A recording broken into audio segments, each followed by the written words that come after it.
Alléluia, alléluia, gloire à Dieu. Je bénis le nom de notre Seigneur pour vos différentes vies. Je suis heureux de ce que je sais que Dieu agit de façon miraculeuse, de façon prodigieuse dans vos différentes vies. Je suis encore très ému de ce que nous avons le véritable Dieu. Il y a tellement de Dieux sur la surface de la terre qu'il y a une confusion totale. Lorsque j'étais musulman, je ne savais pas qu'il y avait un Dieu aussi merveilleux comme Jésus-Christ de Nazareth. Aujourd'hui, je l'ai connu. Depuis 2006, si je ne me trompe pas, j'ai connu le Seigneur, je l'ai rencontré et aujourd'hui, ma vie a changé. Je suis très heureux de ce que ce Dieu-là m'a localisé et il a fait de moi son serviteur. Alléluia. Aujourd'hui, nous allons partager un thème très, très important. Après avoir loué et adoré Dieu, place maintenant la parole de Dieu. Amen, amen, parce qu'il a dit dans sa parole que l'homme ne vivra pas seulement de pain, mais de toute parole qui sort de la bouche de Dieu. Donc, le thème que nous allons partager aujourd'hui, c'est nos lamentations freinent l'action de Dieu dans nos vies. Alléluia.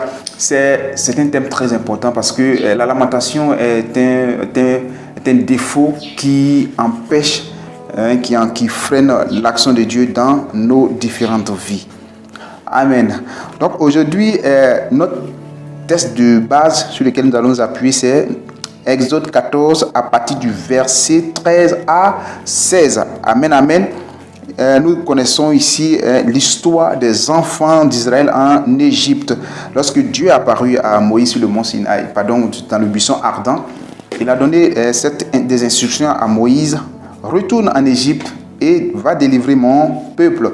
Et nous connaissons tout ce qui s'est passé, les événements qui ont marqué la vie des Égyptiens, les 10 plaies que Dieu a frappé l'Égypte, et la deuxième plaie qui était la mort de tous les premiers-nés d'Égypte.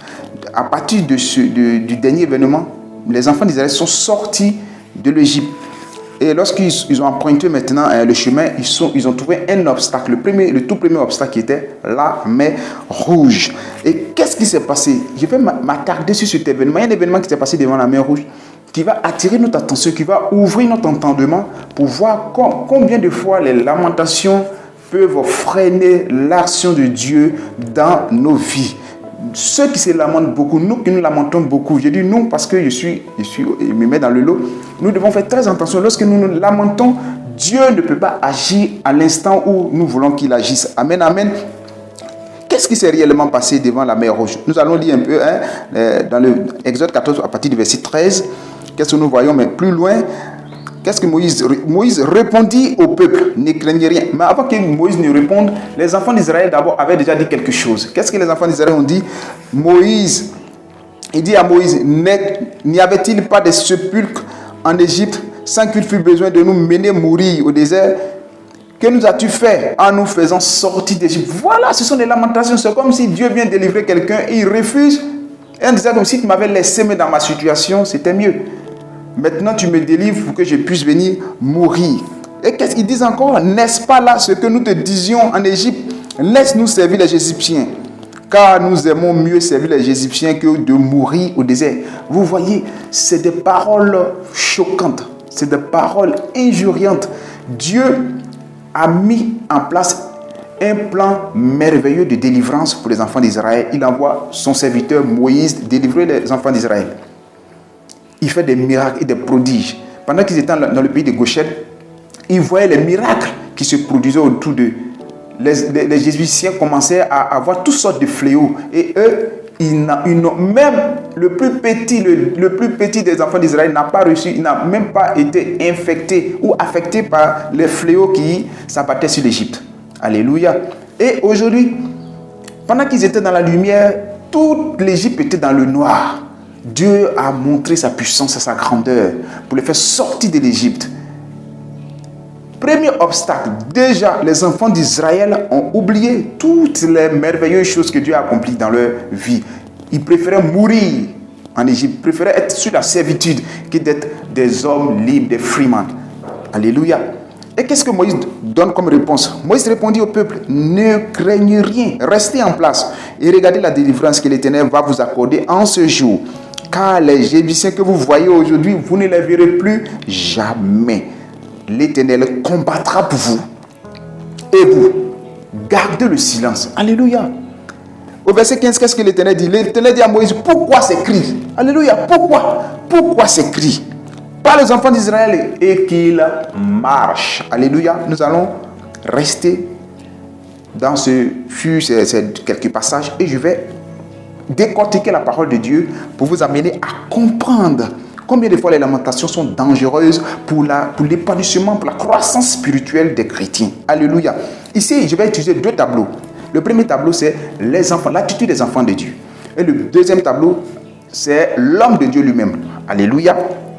Le premier tableau, alléluia. Le premier tableau, c'est la lamentation des enfants d'Israël devant la mer Rouge. Aujourd'hui, nous avons le comportement des enfants d'Israël. Alléluia. Nous avons le comportement des enfants d'Israël. Pour peu, nous nous lamentons. Cette situation nous accable, nous oppresse, nous compresse et même nous pousse à nous lamenter. Pourtant, Dieu ne peut jamais nous donner des épreuves que nous ne pouvons pas supporter. Jamais. Dieu ne peut pas donner à une âme la charge qu'elle ne peut pas supporter. Dieu nous donne toutes les épreuves et il sait pertinemment que nous pouvons les supporter. Il nous donne ces épreuves-là pour nous aiguiser. Parce que la Bible est très claire. La Bible est très claire. Notre ennemi n'est pas physique, mais il est spirituel. Alors, il faut que nous soyons d'abord, nous passons par le feu. Et que nous ressuscitons maintenant avec une nouvelle forme, une nouvelle mentalité. Alléluia. Et les enfants d'Israël, devant la mer Rouge, ont commencé déjà à médire, à insulter même Moïse en le faisant, mais de façon indirecte. C'est Dieu qu'ils mettaient en cause. Alléluia. C'est Dieu qu'ils mettaient en cause. Pourtant, ils devaient s'appuyer sur les prodiges que Dieu a accomplis dans leur vie. Nous aussi, en tant que chrétiens, souvenons-nous par le passé d'où Dieu nous a retirés, d'où Dieu nous a tirés et nous a menés à la lumière. Ce n'est pas parce qu'il y a une épreuve aujourd'hui qui se présente à nous que nous devons rejeter Dieu, que nous devons totalement abandonner Dieu en nous lamentant. Parce que plus tu te lamentes, plus la main de Dieu ralentit dans ta vie. Plus tu te lamentes, la main de Dieu ralentit dans ta vie. Dieu veut te voir manifester la foi. Alléluia. Dieu veut te voir manifester la foi. Dieu veut te voir rempli de courage, rempli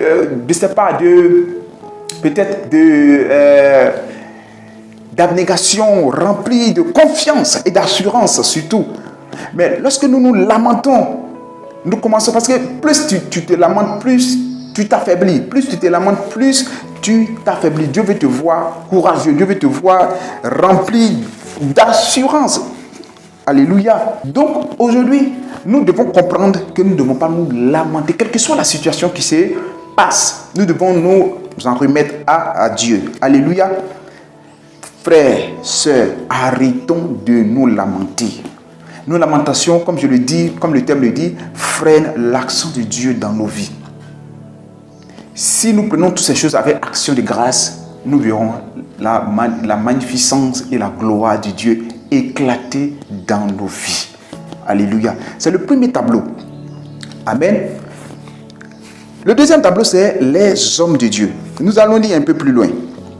Parce que lorsque tu te lamentes, ne croyons pas que les lamentations vont pousser Dieu à agir. Non. Non. Les lamentations ne peuvent pas pousser Dieu à agir. Dieu veut te voir manifester la foi. Alléluia. Dieu veut te voir manifester la foi. Rien que la foi. Seigneur, je sais que cette situation est pour ta gloire. Je m'en remets à toi et fasse éclater ta gloire. Parce que tout concourt au bien de celui qui aime Dieu. Voilà les paroles qui doivent sortir de ta bouche. Mais on ne doit pas crier, pourquoi? Pourquoi ceci m'arrive? Pourquoi cela m'arrive? Pourquoi pas ceci? Non, nous ne devons pas avoir tenu ces propos. Ces propos sont blasphématoires au fait. Ce sont des propos qui blessent Dieu et qui l'empêchent d'agir. Dieu est assis sur son trône et dit, mon enfant, tu ne peux pas comprendre les mystères, la grandeur de ma personne. Je suis en train de faire une œuvre merveilleuse dans ta vie et regarde les paroles qui sortent de ta bouche. Moïse, si tu nous avais laissés en Égypte, c'était mieux. Nous aussi, qu'est-ce qu'on dit?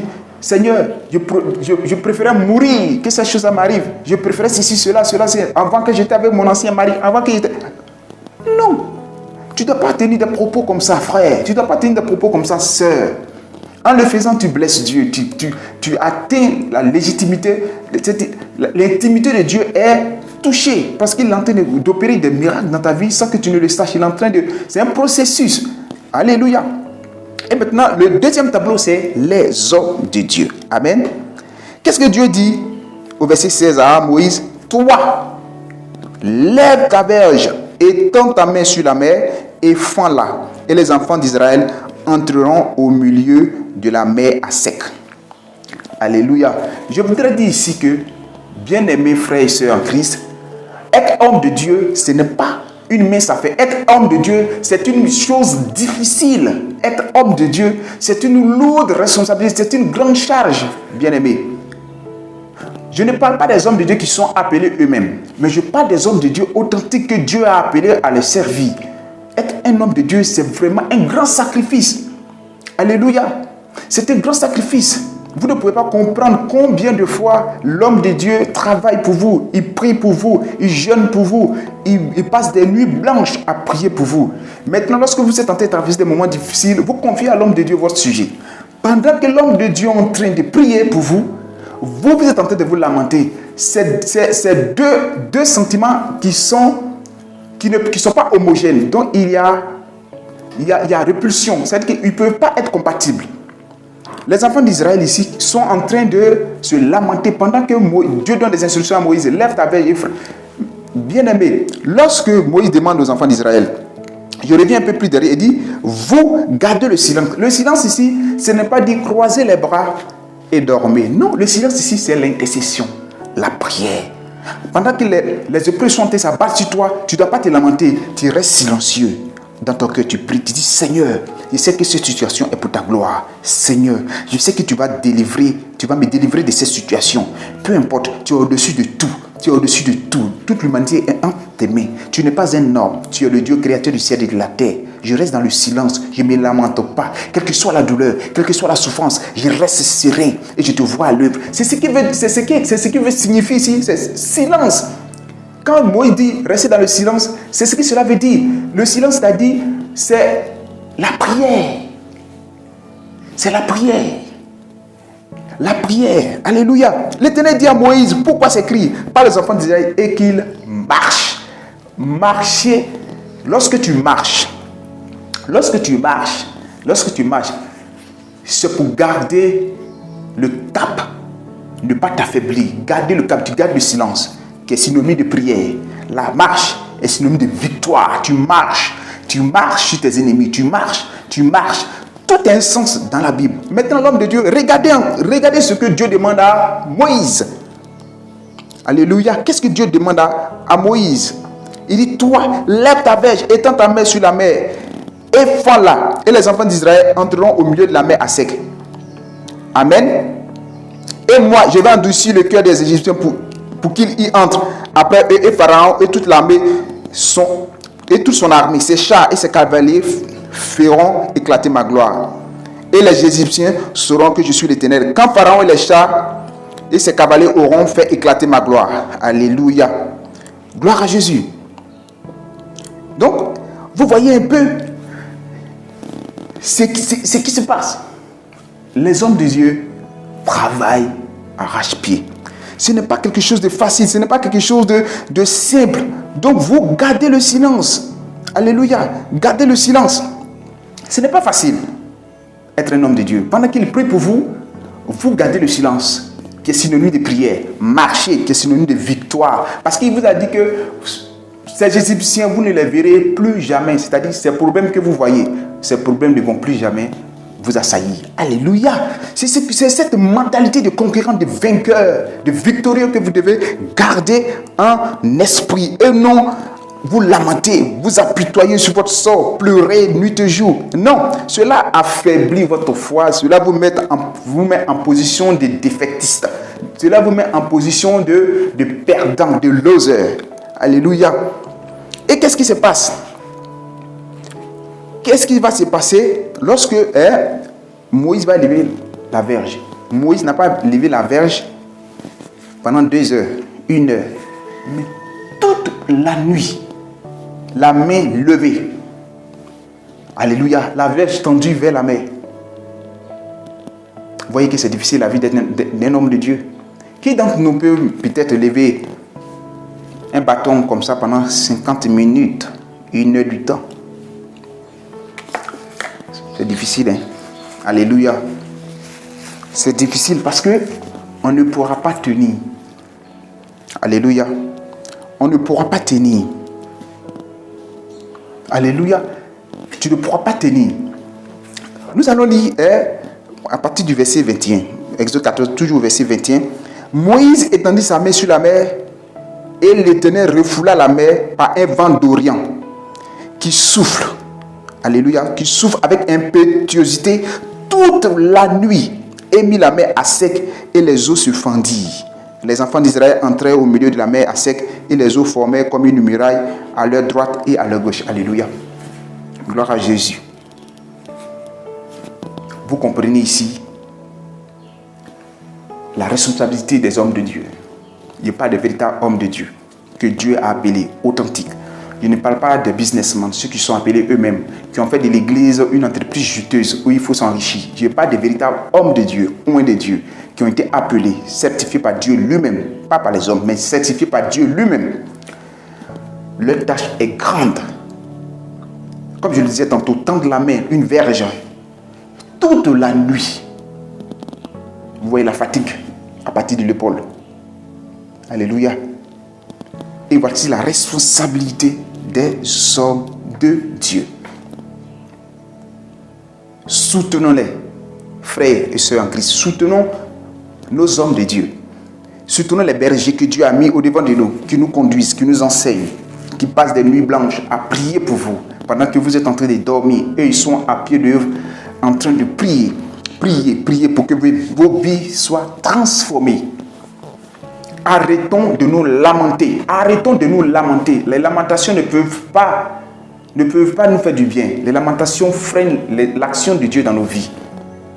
Alléluia. N'ayons pas le comportement des Israéliens devant la mer Rouge. Devant, peu importe la situation, peu importe le problème auquel tu seras confronté, ne te lamente pas. Dis seulement, Seigneur, voici une situation à laquelle je suis confronté. Que ta volonté s'accomplisse et non la mienne. Que ta volonté s'accomplisse et non la mienne. Que ta volonté s'accomplisse. Fais ce que ton cœur désire. Et je me plie à ta volonté. Voilà les paroles qui doivent sortir de nos bouches. Ce ne sont pas des paroles, ce ne sont pas nos lamentations qui vont pousser Dieu à agir. Je le dis toujours, ce ne sont pas les lamentations de Dieu, nos lamentations qui vont pousser Dieu à agir. Au contraire, nos lamentations freinent l'agissement de Dieu dans nos vies. À partir d'aujourd'hui, prenons conscience que nous n'avons pas intérêt à nous lamenter. Alléluia. Parce que Dieu ne nous veut pas comme des personnes qui se lamentent. Alléluia. Craignons Dieu, restons sereins devant une quelconque situation. Même si cette situation est improbable, difficile, on ne peut pas cerner le problème. Laissons les desseins de Dieu s'accomplir dans notre vie. Alléluia. La marche, quand Moïse a dit aux enfants d'Israël de marcher, c'est une marche de persévérance, de victoire. Donc marchons, gardons le silence et regardons Dieu agir, regardons Dieu se manifester. Regardons Dieu accomplir ses desseins dans nos vies et non de nous lamenter. Ne lamentons plus jamais. Comprenons ça une bonne fois pour toutes. Ne laissons pas les lamentations détruire, empêcher Dieu de se glorifier dans nos vies. Priez pour vos bergers, priez pour vos hommes de Dieu, priez pour ceux que Dieu a mis devant vous, qui vous enseignent tous les jours, qui se privent du sommeil, qui se privent de beaucoup de choses, qui font des sacrifices énormes pour vous enseigner. Combien sommes-vous? Vous êtes nombreux. Imaginez un peu, il doit prier pour toutes ces personnes-là. Alléluia, toutes ces personnes. Mais lorsque vous vous lamentez, vous anéantissez les efforts de l'homme de Dieu. Vous anéantissez l'effort de votre berger, de celui que Dieu a mis devant vous pour prier, pour vous entretenir spirituellement, pour vous donner le lait spirituel, la nourriture spirituelle tous les jours. Priez pour eux, donnez-leur cette force qu'ils ont besoin. Alléluia. Que Dieu nous bénisse. Alléluia. Nous allons voir un passage en Jacques 1, verset 2. Nous allons lire rapidement le passage parce que le temps est déjà imparti. Alléluia. Jacques 1, verset 2. Jacques 1, verset 2. Nous allons lire rapidement. Que dit la parole de Dieu? Mes frères, regardez comme un sujet de joie complète les diverses épreuves auxquelles vous pouvez être exposés, sachant que le prix de votre foi produit la patience. Alléluia. Produit la patience. Gloire à Jésus. Il faut que toutes les épreuves qui s'abattent sur nous du jour au lendemain, nous devons être dans la joie parce que Dieu nous éprouve pour notre bien-être spirituel. Pas pour nous tuer, pas parce que nous sommes maudits, pas parce que nous sommes peut-être des rejetons, je ne sais pas le mot, mais prenons ces choses avec joie, parce que Dieu nous éprouve avec joie. Alléluia. Nous allons lire encore 1 Pierre 1. Alléluia. Je suis dans la joie lorsque je parle de la part du Seigneur. Ça me donne une bouffée d'oxygène. Alléluia. 1 Pierre 1, verset 5 à 7. À vous qui, par la puissance de Dieu, êtes gardés par la foi pour le salut, prêt à être révélé dans les derniers temps.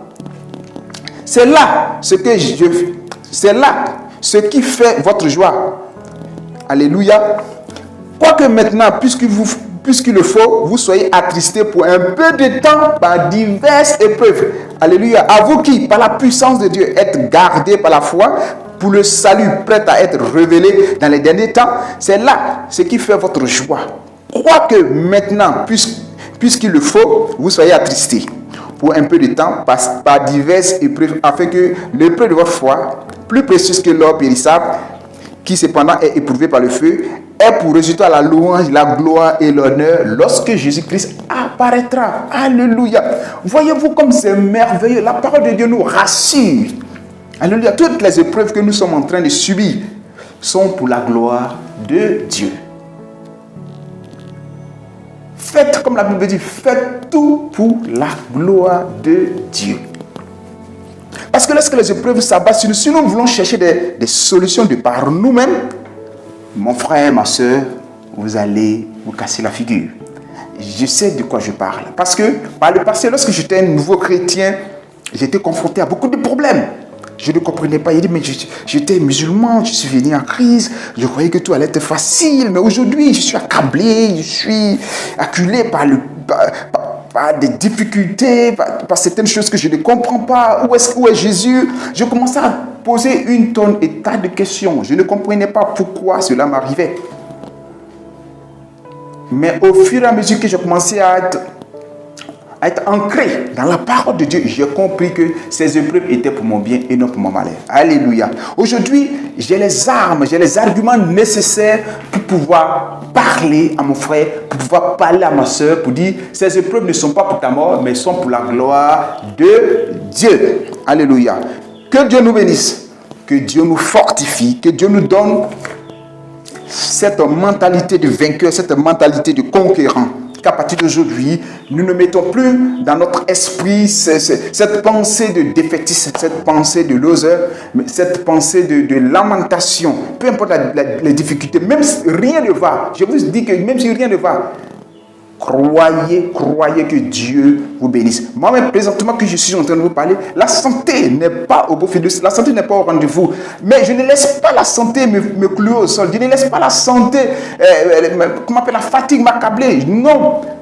Mon esprit est fort, mon âme est vivifiée. Même si la chair est affaiblie, mais mon esprit est fort, mon âme est vivifiée. Mais je sais que Dieu, tôt ou tard, me guérira du mal qui me ronge. Alléluia. Nous, les hommes de Dieu ne sont pas des super-héros. Ils sont des hommes charnels qui peuvent recevoir des coups, qui peuvent recevoir des difficultés, mais pas pour autant nous accabler, nous lamenter, mais nous regardons à Dieu parce que ce Dieu-là nous guérira. Alléluia. Que Dieu vous bénisse, que Dieu vous donne la force de traverser toutes les épreuves auxquelles, je ne sais pas les épreuves auxquelles vous êtes confrontés maintenant, mais je sais une chose, que malgré la durée de la nuit, le jour finit par apparaître. Donc, gardez la foi, restez dans le silence qui est synonyme de la prière. Marchez comme Dieu a dit aux enfants d'Israël de marcher. La marche, c'est une marche de persévérance et de victoire. Parce que toutes les épreuves que vous voyez aujourd'hui seront englouties comme les chars. Les chars de l'Égypte ont été engloutis par la mer. Restez avec vos foi, gardez la foi, ne cherchez pas des solutions par vous-même, n'allez pas chez les marabouts, n'allez pas chez les devins pour aller chercher une solution. Tout cela, le nom de Jésus au-dessus de tout cela, ce sont que des menteurs, des usurpateurs, des fossoyeurs qui ne vont vous faire, ils vont vous soutirer de l'argent et votre problème va demeurer toujours. Je vous le dis. Je vous le dis, je dis et je répète, j'insiste que vous ne devez pas aller chez les devins. Ce sont des menteurs, ce sont des imposteurs. Ils n'ont pas le pouvoir, ils n'ont pas la solution réelle à vos problèmes. La seule personne capable de vous faire sortir de votre problème, c'est Jésus-Christ de Nazareth. À part lui, je vous le dis, à part lui, il n'y en aura jamais, il n'y a pas de solution ailleurs. Il est le seul, il est la solution véritable, Jésus-Christ de Nazareth. Dieu nous a donné ce Jésus-là. Son nom, lorsqu'il est prononcé, je vous dis, toute la terre entière tremble, tout genou fléchit et toute langue commence à confesser qu'il est Seigneur. Et ces langues qui confessent, c'est pas comme si on force la personne, mais la langue même commence à confesser qu'il est Seigneur. Il est le seul capable de changer ta situation, de transformer ta situation défavorable en une situation favorable. Alléluia. Il est capable de te donner l'avantage où tu étais désavantageux. Crois seulement et reste attaché à Dieu et tu verras les choses changer dans ta vie. Que Dieu te bénisse, sœur. Que Dieu te bénisse, frère. Reste avec ta foi et n'abandonne pas Dieu. Il est avec toi aujourd'hui et éternellement. Ne pense pas que ta situation va perdurer pour l'éternité. Jamais. Je te le dis, ta situation ne va pas rester telle qu'elle est. Elle va changer parce que ton Dieu se lève maintenant pour te délivrer, pour changer ta situation. Si tu as peut-être un problème d'enfantement, l'enfantement s'attache à ta vie. Si peut-être c'est un problème de chômage, le travail s'attache à ta vie. Peut-être que tu veux te marier, mais tu es dans les difficultés. Aujourd'hui, Dieu te délie de ces liens de célibat et tu rentres dans ton mariage maintenant à l'instant où je parle. Au nom de Jésus-Christ de Nazareth, tous tes blocages, Dieu s'en charge maintenant. Et tu vas voir que Dieu, les choses vont commencer à aller de l'avant pour toi dans tous les domaines que tu aspires. Que Dieu te bénisse, que Dieu nous garde au nom puissant de Jésus-Christ. Merci. Alléluia.